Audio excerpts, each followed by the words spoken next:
Today looks like to be a very big examination for our analytical framework.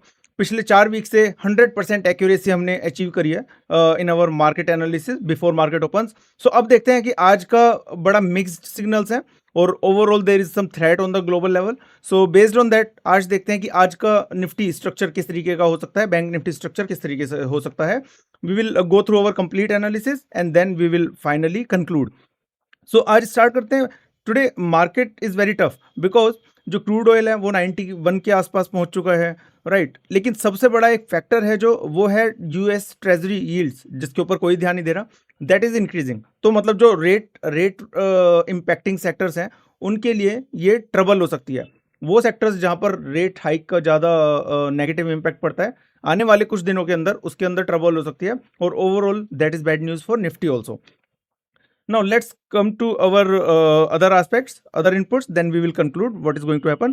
So for the Nifty, overall 70 to 80 point या 90 point gift Nifty नीचे खुलने के आसार दिखा रहा है। सो दैट सिंपली मीन्स कि कल 24,344 के ऊपर एक्चुअल में क्लोजिंग होनी चाहिए थी, लेकिन कैश सिस्टम के कारण 24,280 के आसपास वो क्लोजिंग हुई।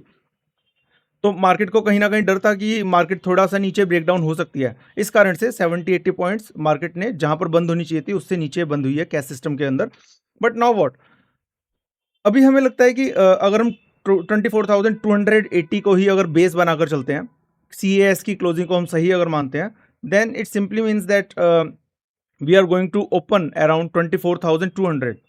ठीक है, अगर 24,350 को बेस बना के मार्केट काम करती है देन 24,250 के ऊपर ओपनिंग होगी। सो देखते हैं कहाँ पर ओपनिंग होगी, क्योंकि बहुत सारे फैक्टर्स तभी आएंगे जब मार्केट ओपन होगी, उसके बाद समझ आएगा क्या हो रहा है। अगर आप ग्लोबल मार्केट्स देखते हैं, ऑयल के कारण एंड पॉसिबली इन्फ्लेशन इम्पैक्ट के कारण they are on the negative side. Asian market भी and futures of the US markets also they are on the negative side.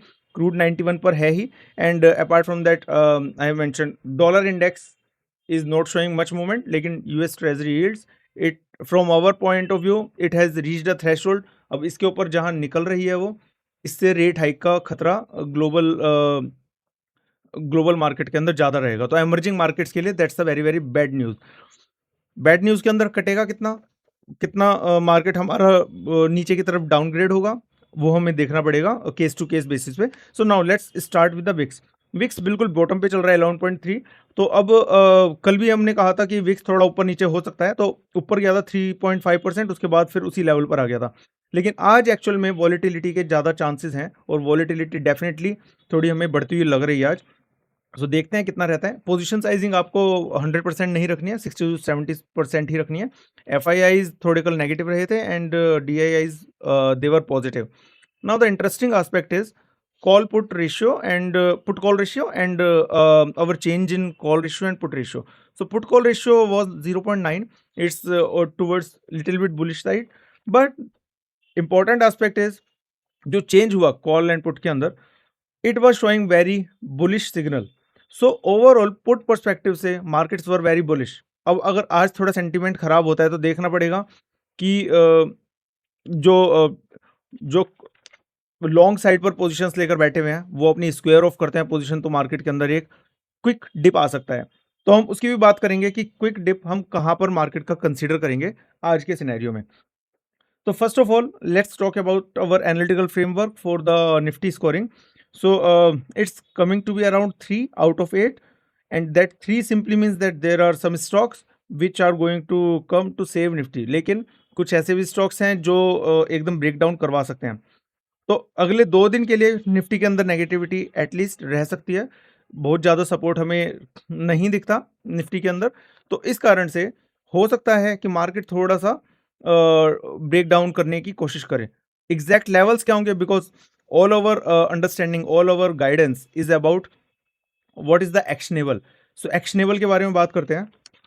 अभी तक जो सारी बात थी, डेटा पॉइंट्स थे, these data points provide you a framework. इसके अंदर से कंक्लूजन हमें निकालना है, राइट।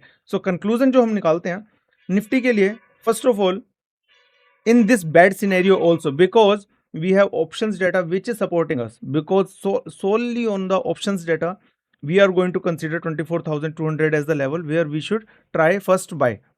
Okay, एक बार बाय करेंगे और अगर 24,200 के नीचे जाएगा तो हम 24,180 तक वेट करेंगे, उसके नीचे गया then we will square off. Next हमारा बाय करने का जोन रहेगा 24,000। So that's for traders. For investors there is no issue still because this is the accumulation time. Few months of accumulation can also go on, but market will reward them handsomely. So for the investors, you should stay in the market. You should not panic. 24,200 and 24,000, that's for Nifty. On the upside, 24,350 is the area when actually you should sell. So it's kind of buy on dips तो है ही, लेकिन हम कहते हैं कि cell on rise भी हो गया है। 24,350 के ऊपर हमें एक बार शॉर्ट जरूर करना है और अपना जो प्रॉफिट मिले वहां से निकल लेना है उसको लेकर। 24,350 के ऊपर अगर टिकता है then we will go for aggressive long positions. Now for the bank Nifty side 57,000 and 57,200 these are the big support levels. तो हम 57,200 पर छोड़ देंगे, लेकिन 57,000 पर आने का वेट करेंगे। 57,100 के ऊपर भी हम ट्राई कर सकते हैं, तो वहाँ पर we will go for the long positions and resistance is 57,600। So it is a very tough call today. तो हमें बिल्कुल एग्रेसिवली देखना पड़ेगा कि मार्केट किस तरीके से बिहेव कर रही है, and based on that only we have to take our call in the market.